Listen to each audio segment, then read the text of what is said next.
लेते हैं कल के कारोबारी सत्र में संस्थागत निवेशकों ने भारतीय बाजार में क्या किया है। एफआईएस डीआईएस का एक्शन, बिकवाली के आंकड़े हम देख रहे हैं। एफआईएस की तरफ से ये ट्रेंड अब भी जारी है। कैश मार्केट में एफआईएस ने करीब 6,644 करोड़ की बिकवाली कर दिखाई है।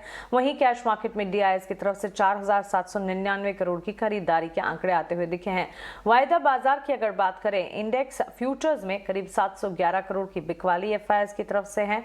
वहीं इंडेक्स ऑप्शंस में करीब 10,776 करोड़ की खरीदारी यहां पर एफआईएस की तरफ से आती हुई देखने को मिली है। तो क्लियरली कैश मार्केट में एफआईएस की बिकवाली का ट्रेंड जो है वो रुख अब भी बरकरार है, लेकिन घरेलू संस्थागत निवेशक जो है वो अब भी भारतीय बाजार पर बुलिश है और खरीदारी के रुख यहां पर उनके बरकरार है डीआईएस की तरफ से। लेकिन चलिए आगे बढ़ते हैं और अब विदेशी बाजार के संकेत जो कि इतने ज्यादा नाजुक दिख रहे हैं, इन संकेतों के बीच भारतीय बाजार का सेटअप आज कैसे शुरू होता हुआ दिखेगा, आज के लिए स्ट्रैटेजी क्या अपनाई जाए, स्टॉक स्पेसिफिक रिकमेंडेशंस क्या होने चाहिए, सब कुछ जान लेते हैं। हमारे साथ तनिषा एकेडमी के नीतिलेश पावस्कर जुड़ गए हैं। नीतिलेश, गुड मॉर्निंग, स्वागत है आपका 18 हाउस स्वदेश पर। बाजार में हम देख रहे हैं ग्लोबल मार्केट सेटअप बिल्कुल कमजोर नजर आ रहा है। भारतीय बाजार के लिए हफ्ते का आखिरी कारोबारी सत्र कैसा दिखेगा आपके हिसाब से, स्ट्रैटेजी क्या होनी चाहिए? Good morning ma'am. Exact Nifty को अगर हम लोग देखेंगे तो 16,200 के आसपास अभी ट्रेड कर रहा है। इसमें कोई भी उछाल मिलता है 16,380 से लेके 16,400 के आसपास, वहां पे हमें जरूर बिकवाली करके जाना चाहिए।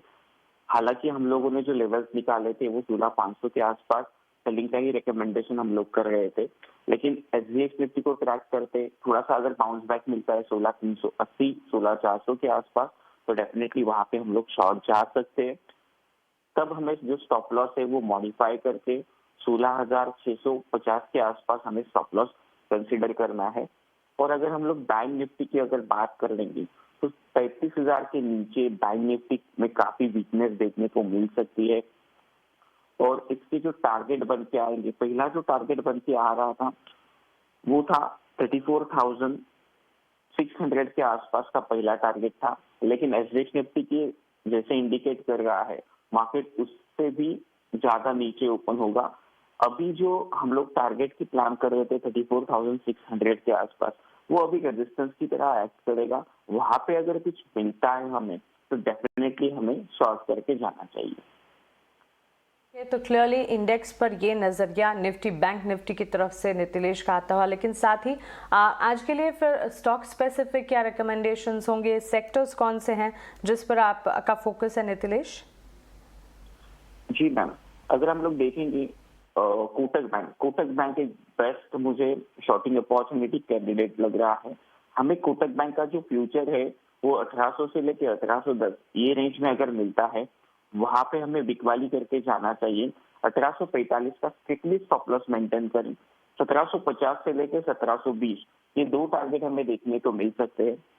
उसी के साथ बजाज फाइनेंस को हमें बेचना है। बजाज फाइनेंस का जो फ्यूचर है 6740 के नीचे हमें सेल करना है। 6800 का स्टॉप लॉस। और टारगेट की अगर हम लोग बात करेंगे 6,500 से लेके 6,300 ये लेवल्स बजाज फाइनेंस भी जरूर दिखाएगा।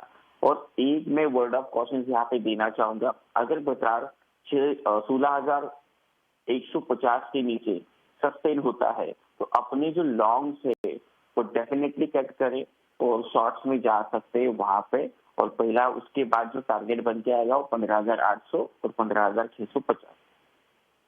ओके नीतिलेश, आपके रिकमेंडेशंस ऑफ कोर्स हम देख रहे हैं यहाँ पर, लेकिन साथ ही सेक्टर स्पेसिफिक भी आपसे एक बार नज़रिया मैं जानना चाहूँगी। कल भी हमने देखा वीकली एक्सपायरी का दिन था, बाजार में लगातार वॉलेटाइल ट्रेड्स देखने को मिल रहे थे। ऐसे में मेटल्स तो ऑफ कोर्स हर रोज़ हम परफॉर्म करता हुआ देख ही रहे हैं, क्योंकि ग्लोबल कंसर्न का एक इम्पैक्ट है जो कि मेटल्स पर दिख रहा है। लेकिन इसी के सामने कल सरप्राइजिंग मूव्स आईटी सेक्टर ने भी दिए, तो पर्टिकुलरली मेटल्स पर, आईटी सेक्टर पर जो कि इस गिरावट भरे, कमजोरी भरे, उतार चढ़ाव भरे बाजार में परफॉर्म कर पा रहे हैं, उन पर आपकी राय क्या होगी? जी मैम, अगर हम लोग मेटल्स की बात करेंगे, टाटा स्टील मुझे काफी अच्छा लग रहा है। जब तक टाटा स्टील 1280 का लेवल होल्ड कर रहा है चार्ट के ऊपर और 1320 के ऊपर सस्टेन करना चालू कर देगा तो टाटा स्टील में हम लोग एक लॉन्ग ट्रेड इनिशिएट कर सकते हैं। 1280 का एक स्ट्रिक्टली स्टॉप लॉस मेंटेन करेंगे। ऊपर की टारगेट अगर हम लोग बात करेंगे तो 1400 से लेकर 1450 ये टारगेट हमें देखने को मिल सकते हैं। लेकिन जब तक 1280 होल्ड है तब तक ही अपने पोजीशन को होल्ड करें। आईटी में अगर हम लोग बात करेंगे तो टीसीएस मुझे काफी अट्रैक्टिव लेवल के ऊपर देखने को मिल रहा है। इसमें भी हम लोग एक चीज का ध्यान रखेंगे, 3480 इसके नीचे अगर ये क्लोजिंग दे देता है तो इसमें पोजीशंस एग्जिट कर सकते हैं, लेकिन जब तक 3480 के ऊपर है तब तक हम लोग टीसीएस में अच्छा खासा बाइंग प्रेशर देखने को मिल सकता है। 3700 से लेके 3750 ये टारगेट टीसीएस में देखने को मिल सकता है। ओके नितिलेश जी, शुक्रिया आपका ये तमाम जानकारी के लिए, सवालों के जवाब देने के लिए, अपने रिकमेंडेशंस हमें बताने के लिए, हमारे साथ जुड़ने के लिए। तो चलिए नितिलेश की तरफ से बाजार पर आज के लिए आउटलुक, साथ ही रिकमेंडेशंस और सेक्टर स्पेसिफिक अप्रोच भी आपने जाना। हमारे पास 5 पैसा से रुचित जैन की कुछ ट्रेडिंग कॉल्स भी आई हैं, वो भी देख लीजिए। टाटा कंज्यूमर और बजाज फाइनेंस दोनों में ही बिकवाली की राय रुचित की तरफ से आती हुई दिख रही है। टाटा कंज्यूमर करीब 3% कल लुढ़कता हुआ हमने देखा था, आज अभी यहाँ पर गिरावट के संकेत नजर आ रहे हैं। इसी के चलते बिकवाली की रणनीति 642 के टारगेट्स को मानकर चले, 712 का आपको स्टॉप लॉस लगाना होगा। वहीं बजाज फाइनेंस में भी सेल कॉल्स इनिशिएट करने की राय है। यहाँ पर टारगेट जो है 6550 के मानकर चले, 6850 का स्टॉप लॉस, करीब 1.5% की बिकवाली के साथ ही कल के सेशन में यहाँ ट्रेड दिखा था। आज भी गिरावट हावी होती हुई दिख सकती है।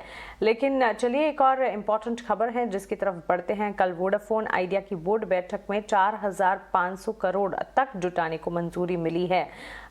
इस फंड का क्या कुछ किया जाएगा, कंपनी का क्या रुझान है, कंपनी के फोकस क्या है, ग्रोथ प्लान्स क्या है, विस्तार से ये तमाम चीजों के बारे में, इस फंड रेज के बारे में डिटेल्स लेकर मेरे सहयोगी शरद मेरे साथ जुड़ गए हैं। शरद, गुड मॉर्निंग, बताएं। Good morning Mansi. तो एक इम्पॉर्टेंट कॉर्पोरेट डेवलपमेंट आया है वोडाफोन आइडिया के लिए, और यहाँ पे कल बोर्ड की एक मीटिंग हुई थी और यहाँ पे 4500 करोड़ तक के जो ओवरऑल जो प्रमोटर्स से जो है आप आंकड़े जुटाने की मांग हुई थी। और देख सकते हैं कि ऑलरेडी कंपनी ने एक और बयान किया है कि वो लगभग आप 10,000 करोड़ डेट और इक्विटी से भी कैपिटल आगे रेस कर सकते हैं। और अगर टोटल फंड रेज डिटेल्स के बारे में बताएं तो लगभग 338 करोड़ शेयर्स आने वाले हैं 13 रुपये 30 पैसे पे। ये जो है लगभग 20% प्रीमियम है आपके करंट मार्केट प्राइस से। और वोडाफोन पीएलसी जो है उनकी जो पेरेंट कंपनी है वो लगभग 3,375 करोड़ का जो है आंकड़ा जो है कैपिटल इन्फ्यूजन होने वाला है। और जो आदित्य बिरला ग्रुप है वहाँ से लगभग 1125 करोड़ रुपए आने वाले हैं। तो चेंजेस में जो इम्पोर्टेंट बात है वो है कि जो प्रमोटर होल्डिंग है वो जो है बढ़ के जो है 72% है अभी, तो अब वो बढ़ के ऑलमोस्ट 75% हो जाएगा और वो सेबी के रेगुलेशंस के हिसाब से है। और जो बड़ी है जो फंड रेज है इसमें जो है पिछले 4 तिमाही में जो लास्ट 4 क्वार्टर्स की बात करें तो वहाँ पे ऑलरेडी जो एक लॉस 7,000 करोड़ का ऑलरेडी देखा गया है। तो ये जो एक्चुअली बहुत एक कह सकते हैं कि एक इम्पॉर्टेंट मूवमेंट है कंपनी के स्टॉक के लिए, और स्टॉक के प्राइसेस में भी जो एक पॉजिटिव इम्पैक्ट देखने मिल सकता है। और ये जो कंपनी की जो प्रोसीड्स है वो सबसे पहले इंपॉर्टेंटली यूज़ होने वाले जो ड्यूज जो रीपेबल है आपके इंडस टावर्स को लेके। राइट, तो क्लियरली यहाँ पर वोडाफोन आइडिया इस खबर के चलते फोकस में रहेगा, फोकस में रहा भी कल के ट्रेडिंग सेशन में, जिस पर हमें नज़र रखनी होगी। आपको बताएं कल करीब 6% की बढ़त के साथ स्टॉक में दिन भर ट्रेड हमने अच्छी तेजी पर हरे निशान में ही देखा। लेकिन शरद, आज के लिए फिर खबरों वाले शेयर्स कौन से हैं, कल बाजार बंद होने के बाद कौन सी खबरें आई, कहाँ पर नज़र रखनी हमें, आप बताएं।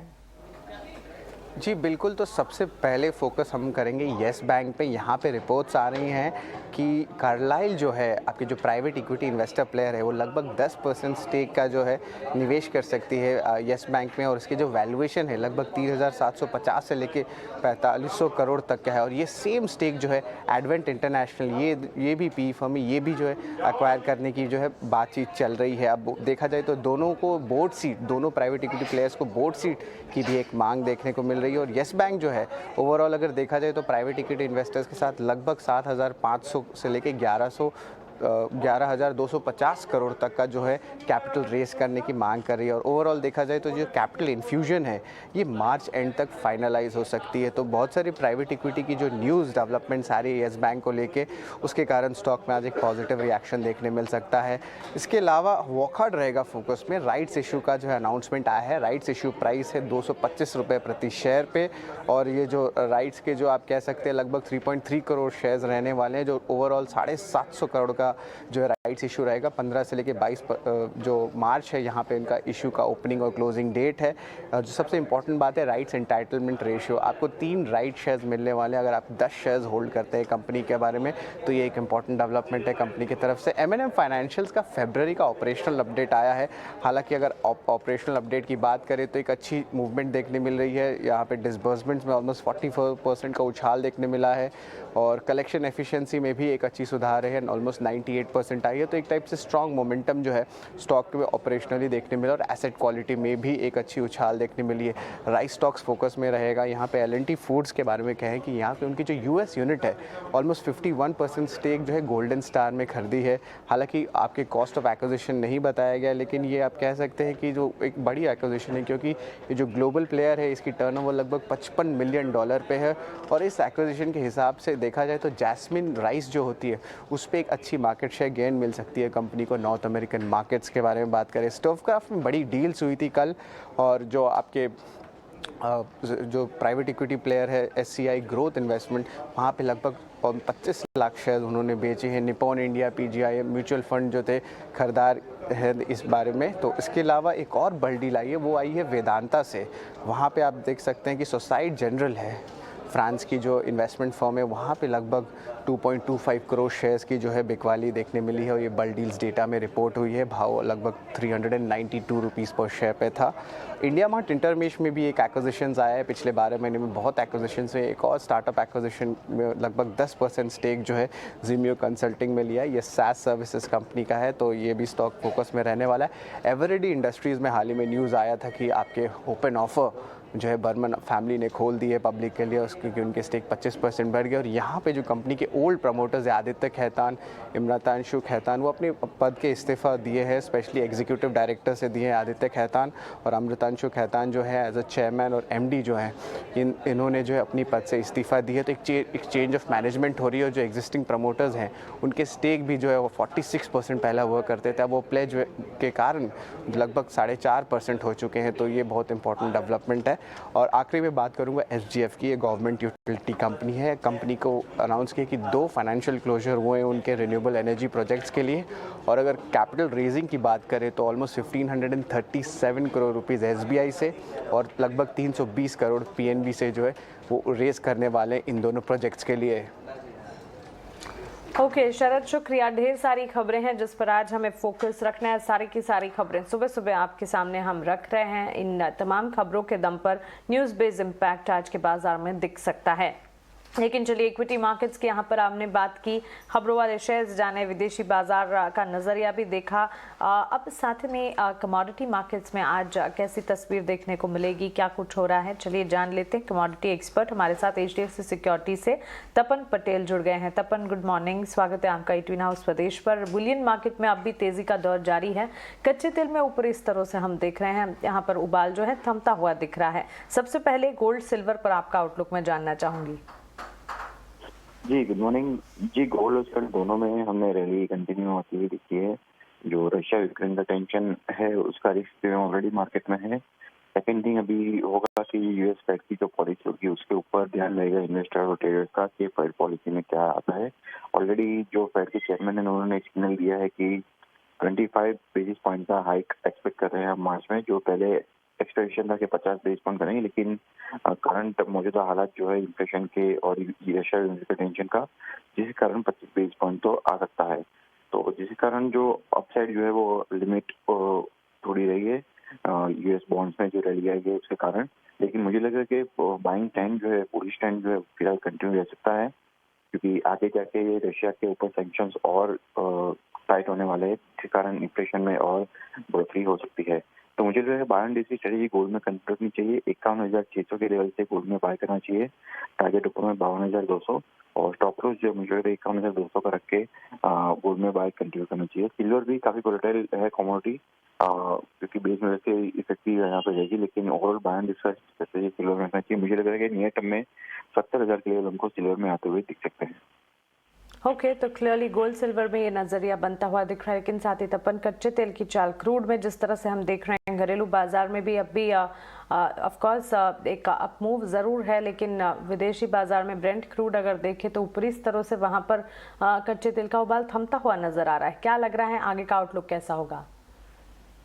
जी, क्रूड ऑयल में ऑलरेडी जो रशिया की तरफ से सप्लाई बढ़ी थी उसके कारण फिलहाल प्राइस में ये उबाल आया है और मुझे लग रहा है कि शॉर्ट टर्म के लिए ही ये रहेगा अपसाइड। लेकिन फिर भी शॉर्ट टर्म भी हम यहाँ से एटलीस्ट $10 ऊपर की तेजी हम देख सकते हैं।